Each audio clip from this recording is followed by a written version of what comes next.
வணக்கம். காலை கதிரவனின் நாடும் ஏடும் பகுதிக்கு உங்களை வரவேற்பது ஷியாம்லா. இன்றைய நாளேடுகளில் வந்துள்ள செய்திகள் குறித்து கலந்துரையாடுவதற்காக நம்மோடு இணைந்திருக்கிறார்கள் எழுத்தாளரும் அரசியல் விமர்சகருமான மனுஷ்யபுத்திரன் அவர்களும் பத்திரிகையாளர் நரேஷ் அவர்களும். இருவரையும் வரவேற்று நாம் நிகழ்ச்சிக்குள் செல்லலாம். உங்கள் இருவருக்கும் வணக்கம்.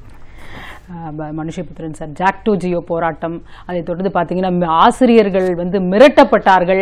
நேற்றைக்கு பார்த்தீங்கன்னா புள்ளி விவரங்கள்லாம் 97ன்னாங்க, 95ன்னாங்க, கடைசியில் கோர்ட்டில் போய் 85ன்னாங்க, எல்லா பணிக்கு திரும்பினாங்க அப்படின்ற பல விஷயங்களை மாற்றி மாற்றி அரசு பேசியதை பார்க்க முடிந்தது. அந்த அவகாசத்தையும் நீட்டிச்சுக்கிட்டே போனாங்க, கால அவகாசத்தை. அதில் ஜாக்டோ ஜியோவை சேர்ந்தவங்கலாம் சொன்னது என்னன்னா, ஆசிரியர்கள் இன்னைக்கு அதுவும் பெண் ஆசிரியர்கள் ஊழியர்கள்லாம் மிரட்டப்பட்டாங்க. அவங்க எங்கெல்லாம் இருந்தாங்களோ அங்கெல்லாம் துன்புறுத்தப்பட்டாங்க. அவங்க வர முடியலையே தவிர அவங்க ஒன்றும் பணிக்கு திரும்பல அப்படின்ற விஷயங்கள் எல்லாம் கூட முன்வைத்ததை பார்க்க முடிந்தது. என்ன காரணத்தினால் இந்த பிடிவாதம் காட்டுகிறது? பேச்சுவார்த்தை நடத்த மாட்டோம்னு திரும்பியும் அவங்க நேற்றைக்கும் ஒரு திட்டவட்டமா கோர்ட்ல சொல்லியிருக்கிறதையும் பார்க்க முடிகிறது. என்னத்தினால இந்த அளவிற்கு பிடிவாதம் காட்டுகிறது தமிழக அரசு இந்த விஷயம்? இது நாம் பிடிவாதம் என்பதை விட ஒரு எதேச்சாதிகாரத்தினுடைய ஒட்டுமொத்த வடிவம் என்று கூட சொல்லலாம். பேச்சுவார்த்தைக்கு அழைத்தால் வேலைக்கு வர தயார் என்கிற நிலைக்கு அரசு ஊழியர்கள் அந்த அமைப்புகள் வந்த பிறகும் கூட, ஜாக்டோ ஜியோ அமைப்புகள் வந்த பிறகும் கூட பேச்சுவார்த்தையே நடத்த மாட்டோம் என்று சொல்வது, இங்கு நிலவுவது ஒரு ஜனநாயக ஆட்சிதானா, மக்கள் பிரதிநிதித்துவ ஆட்சிதானா என்கிற ஒரு மிகப்பெரிய கேள்வி நம் முன்னால் எழுகிறது. இன்னொன்று, நீதிமன்றங்கள் திரும்ப திரும்ப சொன்ன ஒரு விஷயம் பேச்சுவார்த்தை நடத்துங்கள் அரசுடன் என்பதுதான். ஆனால் இப்பொழுது அரசு சொல்வது பேச்சுவார்த்தை நடத்த மாட்டோம் என்று. இதனுடைய அர்த்தம் என்பது என்ன? அப்படி பார்க்கிற போது இந்த விஷயத்தில் முற்றிலுமாக இவர்கள் எல்லா விதங்களிலும் நெருக்கடிக்கு ஆளாக்கப்பட்டிருக்கிறார்கள். அரசாங்கம் இவர்கள் மேல் ஒரு வெளிப்படையான ஒரு யுத்தத்தை மட்டுமல்ல, வேலை நீக்கம் போன்ற ஒரு வெளிப்படையான யுத்தத்தை மட்டுமல்ல, ஒரு உளவியல் யுத்தத்தையும் நடத்தி கொண்டிருக்கிறது என்று சொல்லலாம். 97% பேர் வேலைக்கு வந்து விட்டார்கள், அல்லது பலரும் வேலைக்கு திரும்பிக் கொண்டிருக்கிறார்கள் என்றெல்லாம் சொல்வதன் மூலமாக ஆசிரியர்கள் மனதில் நாம் மட்டும்தான் வேலைக்கு போகவில்லையோ என்கிற ஒரு உளவியல் ரீதியான ஒரு நெருக்கடி. இன்னைக்கு ஜாயின் பண்ணாங்க அப்படின்னா என்ன சொல்றாங்க அப்படின்னு பாத்தீங்கன்னா, இன்னைக்கு அவங்க போயிட்டு நீங்க உங்களுக்கு பணியிட மாறுதல் கொடுப்போம் வேற ஸ்கூலுக்கு, ஏன்னா பெற்றோர்கள்லாம் ரொம்ப கோபமா இருக்காங்க அப்படின்ற ஒரு விஷயத்தை. என்ன விஷயம்னா, ஆளும் கட்சியினர் ஆங்காங்கு அரசு ஊழியர்களுக்கு எதிராக, ஆசிரியர்களுக்கு எதிராக தங்கள் கட்சிக்காரர்களை தூண்டிவிட்டுக் கொண்டிருக்கிறார்கள் என்று எனக்கு சந்தேகமாக இருக்கிறது. பொதுமக்கள் என்கிற போர்வையில் அவர்களை தூண்டிவிட்டு ஒரு அரசு இன்றைக்கு மக்கள் போர்வையில், இவர்கள் இன்று பொதுமக்கள் என்கிற போர்வையில் ஆசிரியர்களை இதுபோன்ற நெருக்கடிக்கு ஆளாக்குவது, அவர்களுக்கு எதிராக ஆர்ப்பாட்டம் நடத்துவது என்பதெல்லாம் ஒரு அரசாங்கம் எல்லா விதமான தந்திரங்களையும் கையாள்கிறது என்றுதான் நான் சந்தேகிக்கிறேன். இதில் இன்றைக்கு முன்னாள் உயர்நீதிமன்ற நீதிபதி ஹரிபரந்தாமன் அவர்கள் மிக முக்கியமான ஒரு கட்டுரையை தமிழ் நாளிதழில் இந்த போராட்டத்தில் நீதிமன்றங்களினுடைய தலையீடு தொடர்பாக எழுதியிருக்கிறார். இந்த விஷயத்தில் நீதிமன்றங்களுடைய பங்கை அவர் கடுமையாக விமர்சிக்கிறார், கேள்விக்குள்ளாக்குகிறார். நீதிமன்றங்கள் ஒவ்வொரு முறையும் அந்த அரசு ஊழியர்கள் போராடுகிற போது அவர்கள் அரசு நீதிமன்றங்களுக்கு செல்கிறது, அல்லது அரசிற்கு சார்பானவர்கள் நீதிமன்றத்திற்கு செல்கிறார்கள் இந்த போராட்டத்திற்கு எதிராக. உடனே போராட்டம் நடத்துகிறவர்களை அரசு கண்டிக்கிறது, இது நீதிமன்றங்கள் கண்டிக்கின்றன, போராட்டத்தை கைவிடும்படி வற்புறுத்துகின்றன, அரசுடன் பேச்சுவார்த்தை நடத்துங்கள் என்றெல்லாம் சொல்கின்றன. ஆனால் பிரச்சனை என்னவென்று சொன்னால், அரசு அப்படி ஒரு நியாயமான பேச்சுவார்த்தையை இதுவரைக்கும் நடத்தி இருக்கிறதா? அது அப்படி நடத்தவில்லை என்பதுதான் இந்த போராட்டக் குழுவினருடைய ஒரு கோரிக்கை. அப்படி இவர்கள் கொடுத்த வாக்குறுதிகளை, உதாரணமாக ஹரிபரந்தாமன் அவர்கள் இதை ஒரு முக்கியமான விஷயத்தை சுட்டிக்காட்டுகிறார். நீதிபதிகளுக்கு அவர்களுடைய ஓய்வூதிய பணம், பணி நிலுவைத் தொகை எல்லாமே வழங்கப்பட்டு விட்டது 2016ஆம் ஆண்டிலிருந்து. அப்படி என்றால் தங்களுக்கு கிடைக்கக்கூடிய அந்த உரிமை இந்த அரசு ஊழியர்களுக்கு கிடைக்க வேண்டும் என்று நீதிபதிகள் கருதுவதுதானே இயற்கையாக இருக்க முடியும்? அதைத்தான் இங்கே முன்னாள் நீதியரசர் அவர்கள் இங்கே இதில் கேள்வியாக எழுப்புகிறார். அப்படி பார்க்கிற போது இன்னொன்று, அரசுக்கும் மக்களுக்கும் இடையே நேரடியாக பொதுவாக இந்த இது போன்ற சட்டங்கள், அதாவது போராட்டங்களை எப்படி கையாள்வது என்பது தொடர்பான சட்டங்கள் இருக்கின்றன. மக்கள் ஒன்று போராடுகிறவர்கள் அரசு நேரடியாக கையாளட்டும், ஒடுக்குமுறைகளை நீங்கள் பயன்படுத்துகிறீர்களா, உங்கள் கையில் இருக்க சட்டங்களை பயன்படுத்துங்கள். ஆனால் அப்போது மக்களிடம் பெரிய அதிருப்தி ஏற்பட வேண்டும் என்பதற்காக நீதிமன்றங்களை தங்களுடைய கையாளாக இவர்கள் பயன்படுத்த முயற்சிக்கிறார்கள். நீதிமன்றங்களின் மூலமாக, நீதிமன்றம் தான் சொன்னது என்று இதற்கு நீதிமன்றங்கள் உடன்படுவது என்ன நியாயம் என்பதை முன்னாள் நீதியரசர் அவர்கள் கேட்கிறார். இவ்வளவு தூரம் நீங்கள் போராட்டங்களை கைவிடுங்கள், மக்கள் பாதிக்கப்படுவார்கள், பணிக்கு திரும்புங்கள் என்றெல்லாம் போராடுகிறவர்களுக்கு இந்த கேள்வியைத்தான் நான் கடந்த ஒரு வாரமாக நம்முடைய அரங்கத்தில் தொடர்ந்து எழுப்பிக் கொண்டிருக்கிறேன். அதாவது போராடுகிறவர்களுக்கு அழுத்தம் கொடுக்கிற, அறிவுறுத்தல் கொடுக்கிற நீதிமன்றங்கள் வாக்குறுதிகளை நிறைவேற்றாத அரசுக்கு ஏன் எந்த அழுத்தமும் கொடுக்க மறுக்கின்றன? அரசினுடைய கொள்கைகளுக்கு ஏற்ப நீதிமன்றங்கள் செயல்படுகின்றனவா என்ற கேள்வியை நான் தொடர்ச்சியாக எழுப்பிக் கொண்டிருக்கிறேன். அந்த கேள்வியை தான் இன்றைக்கு தமிழக நாளிதழில் நீதிபதி ஹரிபரந்தாமன் அவர்கள் கேட்டுக் கொண்டிருக்கிறார். நேற்றைய நிகழ்ச்சியிலும் இதை பேசினேன், நேற்று முந்தைய நிகழ்ச்சியிலும் கூட இதை நான் பேசினேன். இவ்வளவு நாளைக்கு அப்புறம் பங்களிப்பு ஓய்வூதிய பங்களிப்பு திட்டம் சரியா தான் இருக்கு, எல்லாருடைய கணக்குல வரவு வைக்கப்பட்டிருக்கு, அதுக்கு வட்டி கொடுக்கப்படுகிறது அப்படின்னு ஒரு விளக்கத்தை நேற்றைக்கு விளக்கம் உண்மையாக இருக்கிற பட்சத்தில் இவர்கள் ஏன் போராடப் போகிறார்கள்? பல மாதங்களாக எங்களுடைய பிஎஃப் தொகை எங்களுக்கு கொடுக்கப்படவில்லை. இன்னொரு விஷயம், எங்களுடைய கணக்கில் எவ்வளவு பணம் இருக்கிறது என்று கூட தெரியவில்லை. இப்படி பல கேள்விகளை அவர்கள் எழுப்பிக் கொண்டிருக்கிறார்கள். அதே போல இந்த 7வது ஊதிய கமிஷன் மூலமாக தங்களுக்கு தர வேண்டிய 21 மாத சம்பள பாக்கி நிலுவைத் தொகை ஏன் தரப்படவில்லை என்று என்னவென்று சொன்னால், இதெல்லாம் கொடுக்கப்பட்டிருந்தால் அவர்கள் போராட வேண்டிய அவசியம் என்ன? இதுல இன்னொரு முக்கியமான ஒரு பிரச்சனை, இது சம்பளத்திற்கான போராட்டம் மட்டுமல்ல, காலி பணியிடங்களை நிரப்ப வேண்டும். அதே போல அரசு பள்ளிகளை நீங்கள் இது தனியார் பள்ளிகளோடு இணைக்கக்கூடாது, அரசு பள்ளிகளை ஒழித்து கட்டக்கூடாது, இப்படியெல்லாம் பல கோரிக்கைகளை முன்வைத்து அவர்கள் போராடி கொண்டிருக்கிறார்கள். அப்படி இருக்கிற போது இதை வீண் செலவினம், அரசு ஊழியர்களுக்கு செலவிடுவது வீண் செலவினம் என்றோ, அரசு ஊழியர்கள் பொறுப்பற்ற முறையில் நடந்து கொள்கிறார்களா என்றெல்லாம் பேசுவது இந்த பிரச்சனையை திசை திருப்புகிற ஒரு வேலை. எல்லா துறையிலுமே பொறுப்புள்ளவர்கள் இருப்பார்கள், பொறுப்பற்றவர்கள் இருப்பார்கள். அதற்கென கண்காணிப்பதற்கான அமைப்புகள் இருக்கின்றன. களைய வேண்டியதும் அரசோட பொறுப்பு தானே. என்ன விஷயம் என்றால், ஏதோ அரசு துறையே முற்றிலுமாக பொறுப்பற்று செயல்படுவது போன்றும், அப்படி என்றால் ஒரு அரசு என்பது எப்படி நடக்க முடியும்? அதாவது அரசு ஊழியர்களுக்கு செலவிடுகிற படத்தை வீண் செலவு என்று சொல்லக்கூடியவர்கள் மறைமுகமாக தனியார் மயத்தை ஆதரிக்கக்கூடியவர்கள், ஒரு கார்ப்பரேட் கலாச்சாரத்தையும் ஆதரிக்கக்கூடியவர்கள். அப்படின்னா அரசாங்கத்தையே தனியார் கார்ப்பரேட் ஒப்படைத்து விடலாமே, காவல்துறை எதற்கு, ராணுவம் எதற்கு, அதுவும் அரசு துறை தானே, பேசாமல் அதையும் தனியார் நிறுவனங்களிடம் ஒப்படைத்து விடுங்கள். இதெல்லாம் நீங்கள் வீண் செலவு சுமை என்று சொன்னால், ஒரு நாட்டினுடைய காவல்துறை ராணுவம் கூட வீண் செலவு என்று சொல்லலாம். அதெல்லாம் நாட்டினுடைய பாதுகாப்பிற்கு என்று சொன்னால், அரசு ஊழியர்கள் என்பவர்கள் மக்களுடைய அரசினுடைய திட்டங்களை செயல்படுத்த வேண்டியவர்கள்.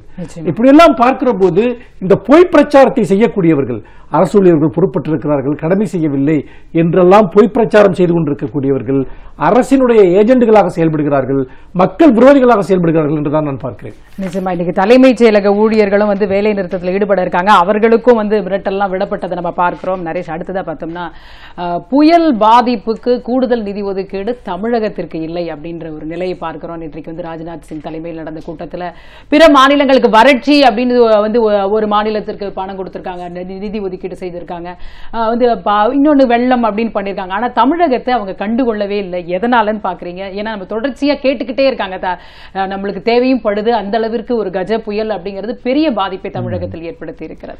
இந்த பேரிடர் அப்படிங்கறதெல்லாம் பாத்தீங்கன்னா எந்த மாவட்டம், எந்த மாநிலங்களுக்கு நடந்தது அப்படிங்கிறது நமக்கு தெளிவா தெரியும். இந்த வருஷங்கள்ல எந்தெந்த மாநிலங்களுக்கு நடந்தது நமக்கு நல்லா தெரியும். நேற்று பிரதமர் வருகைக்கு அப்புறம் இது நடந்திருக்கு அப்படிங்கறதும் ஒரு கூடுதல் செய்தியா நான் சும்மா பதிவு செய்ய விரும்புறேன், அவ்வளவுதான். இந்த 7,200 கோடி ரூபாய் சொச்ச ரூபாய் கொடுத்திருக்காங்க, ஒதுக்கியிருக்காங்க. ஒரு 6 ஆந்திரா, குஜராத் உட்பட ஒரு மாநிலங்களை சேர்த்து, ஒரு யூனியன் பிரதேசத்துக்கும் சேர்த்து 7,200 கோடி ரூபாய் கிட்ட ஒதுக்கியிருக்காங்க. இதுல தமிழகத்துக்கு ஏற்கனவே இந்த புயல் நிவாரணங்களுக்காக ஒரு 1,400 கோடி ரூபாய் கொடுத்திருக்காங்க. அதை தாண்டி கூடுதல் நிதி தேவைப்படுது அப்படிங்கிறது தான் இவங்களோட கோரிக்கையா இருந்துச்சு. இப்ப பாத்தீங்கன்னா தமிழகம் மட்டுமல்லாது கேரளாவுக்கும் இது ஒதுக்கப்படல. இதுல இருந்து என்ன ஒரு தெளிவா தெரியுதுன்னா, அரசியல் சாயம் பூசப்பட்டு எந்தெந்த மாநிலங்கள் காவியை எதிர்க்கிறதோ, எந்தெந்த மாநிலங்கள் மத்திய அரசாங்கத்திற்கு இணைவாக செயல்படவில்லை, அதற்கெல்லாம் கண்டிப்பா கொடுக்க முடியாது அப்படிங்கிற மாதிரி தான் இது நேரடியா செயல்பட்டு கூட நடக்கல. அதுவும் நம்ம இங்க பதிவு பண்ணணும். இப்ப என்ன பிரியறது மாதிரி ஒரு நாடகம் தான் நடந்துட்டு இருக்கே தவிர உண்மைதானா அதுன்னு நமக்கு தெரியல. அப்படி இருக்கும்போது அந்த நிலையில கூட தமிழகத்திற்கு நிதி ஒதுக்கல அப்படின்றதுதான். அப்படியே நிதி ஒதுக்கப்பட்டாலுமே தமிழக அரசியல் விமர்சகர்கள் பாத்தீங்கன்னா பெரும்பாலும் அந்த அரசியல் வட்டாரங்க சொல்றவங்க என்னன்னா, நீங்க கூடுதல் நிதி ஒதுக்குனா அது மக்களுக்கானது கிடையாது, அந்த அரசாங்கத்துக்கானது தான். அவங்க இன்னும் ஒதுக்கப்பட்ட நிதியெல்லாம் அவங்களுக்கு கூடுதல் ஒரு வருமானமா தான் இருக்கும். மற்றபடி அரசுக்கு எந்த ஒரு நல்லதும் நடக்க போறது இல்ல, மக்களுக்கு எந்த நல்லதும் சொல்றாங்க. மனுஷபுத்திரன் சார், நேற்றைக்கு நிறைய ஊராட்சி சபை கூட்டங்கள்ல திமுக தலைவர் மு க ஸ்டாலின் அவர்கள் கலந்து கொண்டார். அங்க பாத்தீங்கன்னா மக்கள் பெரும்பாலும் என்ன பல விஷயங்களை பதிவு செய்தார்கள். நிச்சயமாக நாங்க ஆட்சி மாற்றத்தை கொண்டு வருவோம் அப்படின்ற ஒரு உறுதிமொழியை இந்த தலைவர் சொன்னதை பார்க்க முடிந்தது. அதே நேரத்தில் கலைஞர் சிலைகள் பற்றியும் நேற்றைக்கு அவர் பேசினார். தமிழகம் முழுவதும் திறக்கப்படும், ஈரோட்டில் கூட ஒரு சிலை திறக்கப்பட இருக்கு. அது தொடர்பான உங்களுடைய நேற்று இந்த ஊராட்சி சபை கூட்டங்களில் திமுக தலைவர் அவர்கள் கடந்த காலத்தில் திராவிட முன்னேற்றக் கழக ஆட்சி ஏழை எளிய மக்களுக்கு, விளிம்பு நிலை மக்களுக்கு ஆற்றிய பங்களிப்புகள், ராகுல் காந்தி அவர்களுடைய அந்த அறிவித்திருக்கக்கூடிய ஒரு வாக்குறுதி, அதாவது குறைந்தபட்ச வருமானத்திற்கான ஒரு உத்தரவாதம், அதை ஒரு மிகச்சிறப்பான திட்டம் என்று வழிமொழியக்கூடிய திமுக தலைவர் அவர்கள் திமுக ஆட்சி காலத்தில் எப்படி இது போன்ற விளிம்பு நிலை மனிதர்களுக்கு அல்லது வருமானமற்றவர்கள் அல்லது ஒடுக்கப்பட்ட ஒடுக்கப்பட்ட பிரிவினைச் சேர்ந்தவர்களுக்கு என்னென்ன நலத்திட்டங்களை, என்னென்ன உதவி திட்டங்களை திமுக ஆட்சி கொண்டு வந்தது என்பதை விரிவாக பேசுகிறார்.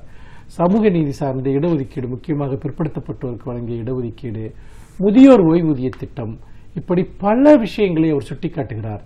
அதாவது சமூக நீதி, சமூக நலன் என்பதை இரண்டு கண்களாக கொண்டு திமுக கடந்த ஆட்சி காலத்தில் எத்தகைய திட்டங்களை எல்லாம் அறிவுறுத்தி இருக்கிறது என்பதையும், இன்றைய தமிழகத்தினுடைய அவலநிலை எத்தகையதாக இருக்கிறது என்பதையும், முக்கியமாக பெண்கள் படக்கூடிய துயரங்கள், அந்த கூட்டங்களில் அவரிடம் வெளிப்படுத்தக்கூடிய அந்த அவல காட்சிகளை எல்லாம் கூட ஒரு சுட்டிக்காட்டுகிறார். சிலைகளை பொறுத்த வரைக்கும் பார்த்தீர்கள் என்றால், தலைவர் கலைஞர் அவர்களுடைய சிலைகளை தமிழகம் எங்கும் அமைப்பது என்பது, சிலை என்பது வெறும் சிலை அல்ல, அது ஒரு கொள்கை சார்ந்த ஒரு அடையாளம், அது ஒரு லட்சியவாதத்தின் அடையாளம், அது ஒரு அரசியலினுடைய ஒரு அடையாளம், அது வெறும் வழிபாட்டிற்கான ஒன்று அல்ல. இப்பொழுது உதாரணமாக நம்ம அம்பேத்கரனுடைய சிலையை பார்த்தால் என்ன நமக்கு நினைவுக்கு வருகிறது? நமக்கு ஒரு சமூக நீதியினுடைய ஒரு அடையாளமாக அது இருக்கிறது. இன்னும் சொல்ல போனால் தலித் மக்களுடைய எழுச்சியினுடைய ஒரு அடையாளமாக அது இருக்கிறது. பெரியாருடைய சிலை இருக்கிறது பல இடங்களில். பெரியாருடைய சிலை நமக்கு குறிக்கக்கூடியது என்ன? பகுத்தறிவு, சுயமரியாதை என்பதனுடைய ஒரு அடையாளமாக அது இருக்கிறது. அப்படி பார்க்கிற போது நீங்கள் அண்ணா அவர்களுடைய சிலையை எடுத்துக்கொண்டால், தமிழகத்தினுடைய ஒரு தனித்துவமான ஒரு அடையாளம் என்பது அண்ணா அவர்களுடைய சிலை. ஐயன் திருவள்ளுவர் சிலை என்பது தமிழினுடைய அடையாளம். தலைவர் கலைஞர் அவர்களுடைய சிலைகள் என்பது தமிழகம் கடந்த 50 ஆண்டு காலத்தில் அடைந்த வளர்ச்சியினுடைய ஒரு அடையாளம், சமூக நீதியினுடைய ஒரு அடையாளம், அனைத்து தரப்பினருக்குமான வளர்ச்சி, அனைத்து தரப்பினருக்குமான ஏற்றம். முக்கியமாக சமூகத்தில் எங்கெல்லாம் ஒடுக்கப்பட்ட பகுதியினர் இருக்கிறார்களோ அங்கெல்லாம் தலைவர் கலைஞர் அவர்கள் இருந்தார் என்பதற்கான அடையாளம் தான் தலைவர் கலைஞர் அவர்களுடைய சிலை. ஒவ்வொரு கலைஞர் அவர்களுடைய சிலையையும் பார்க்கிற ஒரு மனிதன், இந்த தலைவர் நமக்காக என்னென்ன பணிகளை விட்டு சென்றிருக்கிறார், என்னென்ன பணிகளை ஆற்றி சென்றிருக்கிறார், எதை எதிர்த்து அவர் போராடி இருக்கிறார், யாருக்காக அவர் நின்றிருக்கிறார் என்கிற ஒரு செய்தியை கடைக்கோடி மனிதனுக்கும் கொண்டு சேர்க்கக்கூடிய ஒரு ஊடகமாக தலைவர் கலைஞர் அவர்களுடைய சிலை இருக்கிறது. ஆகவே தலைவர் கலைஞர் அவர்களுடைய சிலைகளை தமிழகம் எங்கும் நிறுவுவது என்பது சமூக நீதி கொள்கைகளை மீண்டும் தமிழகம் எங்கும் எடுத்துச் சொல்கிற ஒரு விஷயமாகத்தான் நான் பார்க்கிறேன். ஊட்டச்சத்து அப்படின்றது நிச்சயமா விவசாயிகளுடைய பலனால தான் நமக்கு கிடைக்கக்கூடிய ஒரு விஷயம். இன்னொரு ஒரு தலையங்கம், ஒரு நாளேடுல தலையங்கம் பார்த்தீங்கன்னா, தமிழகம் நெல் உற்பத்தியில் அதிகரிச்சிருந்தா கூட, ஆனால் உண்மையில பார்த்தா லிஸ்ட்ல தமிழகம் பின்தங்கி போயிருக்கு கடந்த ஆண்டுகளை காட்டிலும் அப்படின்ற விஷயம். சாகுபடி பரப்பளவு குறைந்து கொண்டு வருகிறது தமிழகத்தில் அப்படின்னு சொல்லியிருக்காங்க. அப்போ உண்மையிலேயே இந்த விருது அப்படின்றது எந்த அடிப்படையில் கொடுக்கப்பட்டதா நம்ம பார்க்கணும். இந்த நிலை எதனால பரப்பளவு குறைகிறது, எதனால நம்ம நெல் உற்பத்தியில பின்தங்குறோம் அப்படின்னு சரியா கனெக்ட் பண்ணி தான் அந்த கேள்வி கேட்டிருக்கீங்க. எப்படின்னா, அந்த விருது வழங்கப்பட்டது ஊட்டச்சத்து குறிப்பான விழிப்புணர்வு ஏற்படுத்தியிருக்கு. அது செஞ்சது அரசு கிடையாது. நம்மாழ்வார் ஆரம்பிச்சு இன்ன வரைக்கும் அதுக்காக உழைச்சிட்டு இருக்கவங்க தான் அந்த ஊட்டச்சத்து குறித்த விழிப்புணர்வு ஏற்படுத்தியிருக்காங்க. இன்னொன்னு, இந்த நெல் சாகுபடியில பின்தங்கி இருக்குன்னு சொல்றோம் பாத்தீங்களா. இங்க நெல் அப்படின்னு அவங்க சொல்றது அந்த சம்பா சாகுபடி, அதாவது நெல்லுன்னு இந்த அரசாங்கம் எதை அனுமதிக்குதோ அதை சாகுபடி செய்யற பரப்பளவு மட்டும் தான் கணக்கில் எடுத்திருக்காங்க.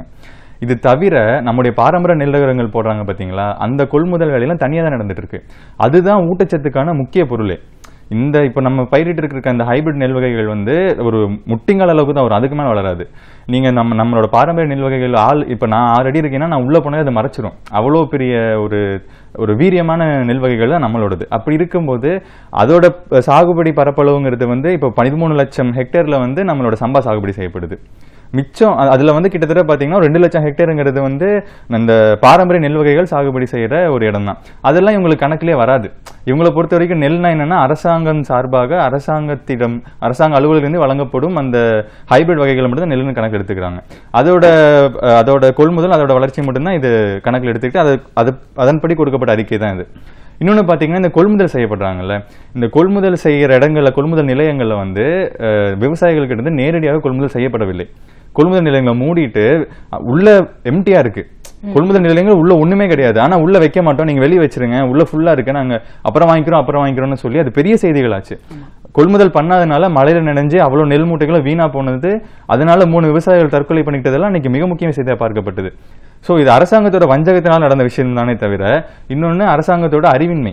இது வெறும் நெல் மட்டும் நம்ம அரிசி கிடையாது, பாரம்பரிய ரகங்களும் நம்ம அரிசி தான் அப்படின்னா அதை பரப்பளவில் எடுத்துக்கொள்ளாமல் செய்யப்பட்ட அறிவின்மையின் காரணமாக தான் இப்படி ஒரு நிலைமை நமக்கு வந்திருக்கு. நிச்சயமா மனுஷபுத்திரன் சார், நீங்க பேசும்போது ஏற்கனவே சொன்னீங்க திமுக தலைவர் வந்து ராகுல் காந்தி அவர்கள் அறிவித்த அந்த திட்டம் வந்து ஏழைகளுக்கு அந்த குறைந்தபட்ச வருமான அந்த உத்தரவாத திட்டம், அதை வந்து பெரிய கனவு திட்டம் அப்படின்னு வந்து சொன்னார். ஆனால் இது வந்து நடைமுறையில சாத்தியம் இல்லை அப்படின்னு ஒரு சில குரல்கள் கேட்கிறத பார்க்க முடிகிறது. உண்மை உங்களுடைய பார்வை என்ன? இது சாத்தியம் இருக்கிறதா இல்லையா? இது தொடர்பாக இல்லை, இதுல நடைமுறை சாத்தியம் இல்லை என்று சொல்பவர்கள் எல்லாம் யார் என்று நீங்கள் பார்த்தீர்கள் என்றால், ஒரு காலத்தில் மோடி அறிவித்த பல்வேறு திட்டங்கள் எல்லாம் நிச்சயம் நடக்கும், அவர் இந்தியாவையே ஒரு மிகப்பெரிய சொர்க்கமாக மாற்றி விடுவார், அல்லது அவர் ஒரு மிகப்பெரிய வளர்ச்சியை கொண்டு வருவார், உலகத்திலேயே ஒரு மிகப்பெரிய வல்லரசாக மாற்றி விடுவார் என்று சொன்னதையெல்லாம் இன்றைக்கு வரை மறுபடியும் வழிமொழிந்து கொண்டிருக்கிற, எந்த கேள்வியும் இல்லாமல் சொல்லிக் கொண்டிருக்கக்கூடிய ஊடகத்தைச் சேர்ந்தவர்களும் நடுநிலையாளர் என்கிற போர்வையில் இருக்கக்கூடிய சிலரும் தான் இந்த விஷயத்தை திரும்ப திரும்ப சொல்லிக் கொண்டிருக்கிறார்கள். அதில் ஒரு நோக்கம் இருக்கிறது. ஏனென்றால் இந்த திட்டம் மிகப்பெரிய அளவிற்கு வரப்போகிற தேர்தலில் ஒரு பங்கு வைக்கப் போகிறது என்பது அவர்களுக்கு தெரியும். அதை எதிர்கொள்ள முடியாமல் இது நடைமுறையில் சாத்தியமா என்று கேட்கிறார்கள். இந்தியாவில் செயல்படுத்தப்பட்ட பல திட்டங்களும் அடிப்படையில் முதலில் அப்படி கேட்கப்பட்ட திட்டங்கள் தான். அதனால் அவை சாத்தியப்பட்டிருக்கின்றன. இன்னொன்று, அனைவருக்கும் அந்த குறைந்தபட்ச வருமானத்தை உத்தரவாதப்படுத்துவது என்பது அது பல மேற்கு நாடுகளில், ஐரோப்பிய நாடுகளில் ஏற்கனவே நடைமுறைப்படுத்தப்பட்டிருக்கக்கூடிய ஒன்று. ஒரு குறைந்தபட்ச ஊதியம், வேலையற்றவர்களுக்கு ஒரு குறைந்தபட்ச உதவித்தொகை, ஏற்கனவே கலைஞர்களுடைய ஆட்சி காலத்தில் வேலையில்லாதவர்களுக்கு மாதாந்திர உதவித்தொகை கொடுப்பது போன்ற திட்டங்கள் எல்லாம் அமல்படுத்தப்பட்டிருக்கின்றன. வேலை வாய்ப்புகளை உருவாக்குவது, விவசாயத்தை மேம்படுத்துவது, பணியில் இல்லாத சமயத்தில் அவர்களுக்கு பணி கிடைக்காத சமயத்தில் கூட ஒரு குறைந்தபட்ச வருமானத்தை உத்தரவாதப்படுத்தக்கூடிய சமூக நலத்திட்டங்களை நிறைவேற்றுவது. நீங்கள் கடந்த கால காங்கிரஸ் தலைமையிலான ஐக்கிய முற்போக்கு கூட்டணி அரசை எடுத்துக்கொண்டால் கூட இந்தியா முழுக்க 100 நாள் வேலை திட்டத்தை அவர்கள் மிக சிறப்பாக செயல்படுத்தினார்கள் என்று சொல்ல வேண்டும். இந்தியாவில் நிலவக்கூடிய அதீதமான ஒரு வறுமைக்கு மாற்றாக வருடத்தில் 100 நாட்கள் வேலை தரக்கூடிய அந்த பணிகள் என்பது பரவலாக உருவாக்கப்பட்டன. பல்லாயிரம் கோடி ரூபாய் செலவில் இந்த திட்டம் செயல்படுத்தப்பட்டது என்பதை நாம் அறிவோம். அப்படி இருக்கிற போது இது நடைமுறைக்கு வருமா, செயல்படுமா என்றெல்லாம் கேட்பவர்கள் இதுபோன்ற கேள்விகளை மோடி அவர்கள் ஆட்சிக்கு வந்த போது சொன்ன கருப்பு பணத்தை மீட்பேன் என்று சொன்னதோ, அல்லது வங்கி கணக்கில் ஆளுக்கு இல்லன்னு சொல்றாங்களே, அதுதான் அப்படிலாம் சொல்லல, அவ்வளவு பணம் அங்க இருக்குன்னு சொல்றோம், அததான் சொன்னார் அவரு. இதுல என்ன விஷயம்னா, பாஜகவினர்கள் இந்த விஷயத்தில் என்ன சொல்றார்கள் என்பது முக்கியமல்ல. மோடி அவர்கள் பேசிய பேச்சு என்பது அது வீடியோ ஆவணங்களாக இருக்கிறது. இன்றைக்கு இருக்கக்கூடிய ஒரு காட்சி ஊடக காலகட்டத்தில் எவர் ஒருவரும் தான் சொன்ன ஒன்றை இல்லை என்று மறுக்க முடியாது. அவர்கள் கொடுத்த எல்லா வாக்குறுதிகளுமே ஆவணப்படுத்தப்பட்டிருக்கின்றன. இந்த நிமிடம் யார் வேண்டுமானாலும் போய் இணையத்தில் அதை பார்க்கலாம். சமூக வலைத்தளங்களில் அது தொடர்ந்து ஆதாரங்களுடன் விவாதிக்கப்படுகிறது. அப்படி இருக்கிற போது அவர்கள் ஊடக விவாதங்களில் மாற்றி மாற்றி பேசுவதை பார்த்து மக்கள் சிரிப்பார்கள். இது வேறொரு விஷயம். நான் என்ன சொல்கிறேன் என்று சொன்னால், இது போன்ற விஷயங்கள் என்பது, அதாவது நாளைக்கு ஒரு பிரதமராக தேர்ந்தெடுக்கப்படக்கூடிய எல்லா வாய்ப்புகளும் உள்ள ஒருவர் அவர் முதலில் அறிவிக்கக்கூடியது என்பது மனிதர்களுக்கு ஒரு குறைந்தபட்ச வருமானத்தை உத்தரவாதப்படுத்துவது. இது மிக மிக முற்போக்கான ஒரு சமூக நீதியின் பார்ப்பட்ட ஒரு கொள்கை. அதனால்தான் திமுக தலைவர் அதை வழிமொழிகிறார். அப்படி பார்க்கிற போது இந்த விஷயத்தில் சந்தேகங்களை எழுப்புகிறவர்கள் ஏதோ ஒரு விதத்தில் அவர்கள் இதன் மூலமாக ராகுல் காந்திக்கு இன்னும் கூடுதல் செல்வாக்கை அவர் பெற்று விடுவாரோ என்கிற பதட்டத்தில் அதை எழுப்புகிறார்களே ஒழிய, இவர்கள் யாரும் மோடி அவர்கள் சொன்ன எந்த கற்பனைய திட்டங்கள் எதை மீதும் எந்த கேள்வியும் எழுப்பியதில்லை என்பதை நாம் பார்க்க வேண்டும். நிச்சயமா நரேஷ், அடுத்த பார்த்தீங்கன்னா நேற்று நீர்நிலை ஆக்கிரமிப்பாளர்கள் தொடர்பாக உயர்நீதிமன்ற மதுரை கிளை ஒரு கடுமையான உத்தரவுகளை பிறப்பித்ததை பார்க்க முடிகிறது. தேர்தல் அதிகாரி சுற்றறிக்கை அனுப்பணும், அவங்கள வாக்காளர் பட்டியலில் சேர்க்கக்கூடாது, அவங்க வீட்டுக்கு கனெக்ஷன் மின் இணைப்புகள்லாம் கொடுக்கக்கூடாது அப்படின்ற ஒரு பல விஷயங்களை முன்வைத்ததை பார்க்க முடிகிறது. எப்படி பார்க்குறீங்க இந்த விஷயத்தை? இது கிட்டத்தட்ட தொடர்ந்து ஒரு 5 வருடங்களுக்கும் மேலாக இந்த மனுதாரர் ஏகே மகேஷ்ங்கிறவர் ஒரு பொதுநல மனுவாத தாக்கல் செஞ்சுட்டு தான் வந்திருக்காரு. மதுரையை பொறுத்தவரைக்கும் இப்ப நம்ம அந்த பெரியார் பேருந்து நிலையத்தை மாற்றத்துல இருந்து எல்லாமே ஒரு இது மக்களுக்கு எதிரான நடவடிக்கையாக தான் பார்க்க முடியுது.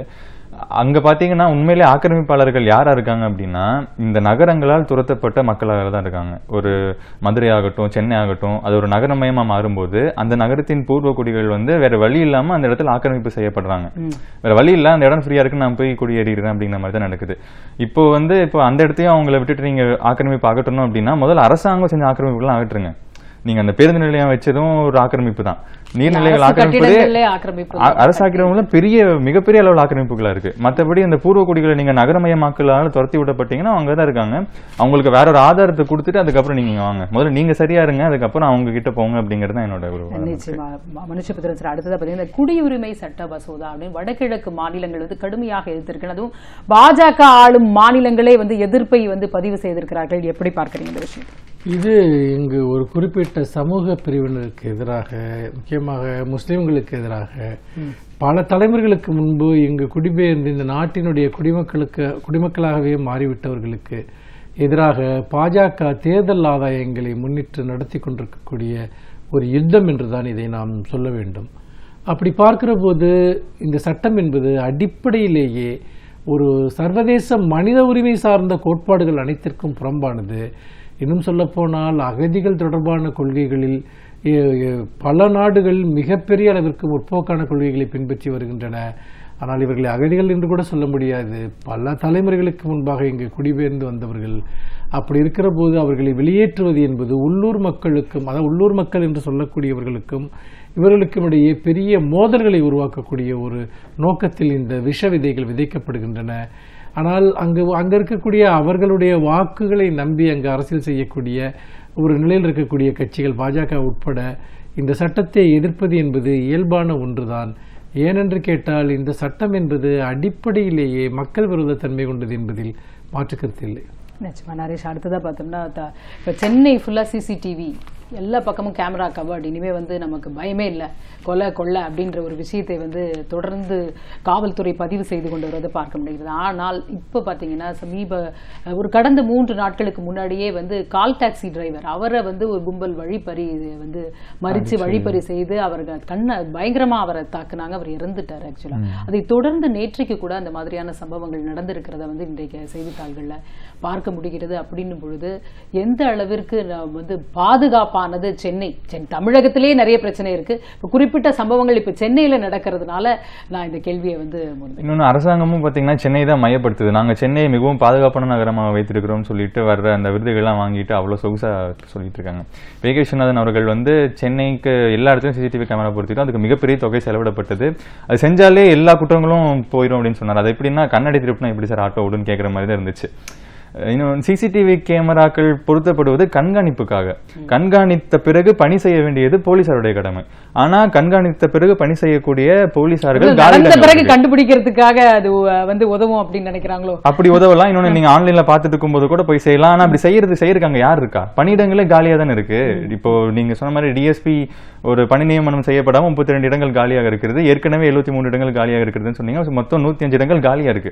சிசிடிவி கேமரால ஆவணப்படுத்தப்பட்டாலுமே அங்க யாரு போய் இவங்க பணி செய்வா, யாரு போய் அரெஸ்ட் பண்ணுவா? அதுக்கான காவல்துறையில் நிறைய காலி பணியிடங்கள் நீங்க சொன்ன மாதிரி டிஎஸ்பி பணியிடங்களே 73 இருக்கு. 32 பேர் இதுல காத்திருப்போர் பட்டியல் அவங்க வச்சிருக்காங்க அப்படின்றதுதான் ஒரு விஷயமா இருக்கு. அவங்களுக்கு பணி நியமனமே இன்னும் கொடுக்கல அப்படின்றதும் ஒரு முக்கியமான விஷயமாக இருக்கிறது. மனுஷபுத்திரன் நேற்றைக்கு கோப்ரா போஸ்ட் மிக முக்கியமான ஒரு விஷயத்தை வெளியிட்டாங்க. கிட்டத்தட்ட 31,000 கோடி ரூபாய் டிஎச்எஃப்எல் அப்படின்ற ஒரு தனியார் நிதி நிறுவனம் பெரிய ஒரு நிதி மோசடியை செய்திருக்கிறது. அதுவும் ஸ்டேட் பேங்க் ஆஃப் பரோடால கடன் வாங்கி அந்த கடனை வேற விதமா ரூட் பண்ணி அவங்க ப்ரமோட்டர்ஸ்க்கு ஒரு போலி நிறுவனங்களை தொடங்கி அதை ரூட் பண்ணி அங்க கொடுத்திருக்காங்க அப்படின்ற விஷயம். அதுல குறிப்பிடப்பட வேண்டிய விஷயம் என்னன்னா அவங்க பிஜேபிக்கு கிட்டத்தட்ட 19 கோடி அளவிற்கு நன்கொடையை கொடுத்திருக்கிறாங்க. தொடருகிறதா நிதி மோசடிகள்? இதை தடுக்க எந்த முயற்சியுமே எடுக்கல பிஜேபி அப்படின்றதுதான் இது காட்டுதான். இன்றைக்கு இந்தியாவிலேயே அதிக தேர்தல் நிதி பெறும் ஒரு கட்சியாக பாஜக இருப்பதும், இந்தியாவில் நடந்து கொண்டிருக்கக்கூடிய நிதி மோசடிகள், அதே போல வங்கி மோசடிகள், இன்னும் சொல்லப்போனால் கார்ப்பரேட்டுகளுக்கு சாதகமான கொள்கைகள் என எல்லாவற்றையும் நீங்கள் ஒப்பிட்டு பார்த்தால் இது அனைத்தும் ஏதோ ஒரு விதத்தில் பாஜகவை போஷிக்கக்கூடிய ஒன்றிற்காக மக்களுடைய ஒரு பணம் என்பது பலராலும் சூறையாடப்படுகிறது என்பதைத்தான் பார்க்க முடிகிறது. ஆனால் இவர்கள் யாரெல்லாம் மோசடியில் ஈடுபடுகிறார்களோ அவர்கள் ஒன்று பாஜகவிற்கு வேண்டியவர்களாக இருக்கிறார்கள் அல்லது பிரதமருக்கு வேண்டியவர்களாக இருக்கிறார்கள். உண்மையில் இந்த கவசத்தை பயன்படுத்தி கொண்டுதான் இவர்கள் இந்த மோசடிகளை தொடர்ந்து செய்து கொண்டிருக்கிறார்களா என்கிற சந்தேகமும் தொடர்ந்து எழுகிறது. நிதி மோசடிகள் தொடர்பான இவ்வளவு விஷயங்கள் இதற்கு முன்னால் வெளியே வந்திருக்கிறதா என்று பார்த்தால் நிச்சயமாக இல்லை. இன்னும் சொல்லப்போனால் நிதி மோசடிகளினுடைய அளவு என்பது பல மடங்கு இந்த 4.5 ஆண்டுகள் ஆட்சியில் அதிகரித்திருக்கிறது என்பதுதான் யதார்த்தத்தில் பார்க்கிறோம். அதில் இதுவும் ஒன்று. அடுத்ததாக பார்த்தீங்கன்னா நரேஷ் ஐஐடி விடுதியில் தொடர்ந்து மாணவர்களின் தற்கொலை நிகழ்ந்து கொண்டே இருக்கிறத நம்ம பார்க்கிறோம். அது சென்னை ஐஐடியில் நடக்குது. ஏற்கனவே தமிழகத்தை சேர்ந்த பலர் பல டெல்லியில பாத்தீங்கன்னா எய்ம்ஸ்குள்ள நடந்ததெல்லாம் நம்ம பார்க்கிறோம். தொடர்ந்து மாணவர்களின் தற்கொலை என்ன சொல்லுது அப்படின்னு நீங்க நினைக்கிறீங்க? என்ன செய்ய வேண்டியது இருக்கிறது அப்படின்னு நீங்க பார்க்கிறீங்க? இது செய்திகள் வராமலும் தொடர்ந்து பர்சனலாவே தெரிஞ்சுக்கிறோம். எக்கச்சக்கம் பேர் தொடர்ந்து தற்கொலை பண்ணிக்கிட்டு இருக்காங்க. இளைஞர்கள், அதுவும் படிச்சுட்டு இருக்கவங்க. ஒரு 25 வயசு 26 வயசுனாலும் கூட ஒர்க் ப்ரெஷர் அந்த மாதிரி எதுவும் சொல்லலாம். அப்படி இல்லை, படிச்சுட்டு இருக்கவங்க தான் அதிகமா பண்ணிக்கிறாங்க. இது என்ன அப்படின்னா, அவங்களுக்கு இடையான ஒரு பேச்சுவார்த்தைகள் இல்லை. உறவுகள் குறித்த புரிதலோ இல்லை பேச்சுவார்த்தையோ எதுவுமே அவங்க கிட்ட கிடையாது. அவங்க ரொம்ப தனிமைப்படுத்தப்படுறாங்க. இந்த குளோபலைசேஷனால அதிகமா கனெக்ட் பண்ணியிருக்கிற வேர்ல்ட்ல ஒவ்வொருத்தரும் தனிமைப்படுத்தப்பட்டு கிடக்குறாங்க. கேஜெட்ஸ்னாலையும் பல விஷயங்கள்னாலையும். இதுல இப்போ ஒவ்வொரு தனிநபருக்கும் ஒரு பங்கு இருக்கு, மொத்த குளோபலைசேஷன்ங்கிற அந்த திட்டத்துக்கும் ஒரு பங்கு இருக்கு அப்படின்னு தான் பார்க்க வேண்டியதா இருக்கு. அவங்க தனித்தனியா ஒரு உலகமா இருக்காங்க. அந்த உலகத்துக்குள்ள என்ன நடக்குது அப்படிங்கிறது அவங்க சகோதரருக்கும் தெரியல, பெற்றோர்களுக்கு கூட தெரியல. அதுவும் என் பர்சனலா பாத்தீங்கன்னா, நேற்று ஒரு பையன் நண்பர் ஒருத்தர் இறந்துட்டாரு, தூக்கு போட்டு தற்கொலை பண்ணிக்கிட்டாரு. அது தெரிஞ்சதே அவங்க பாத்தீங்கன்னா பெற்றோர்களுக்கு கொஞ்ச நாள் நேரம் கழிச்சுதான் தெரியுது.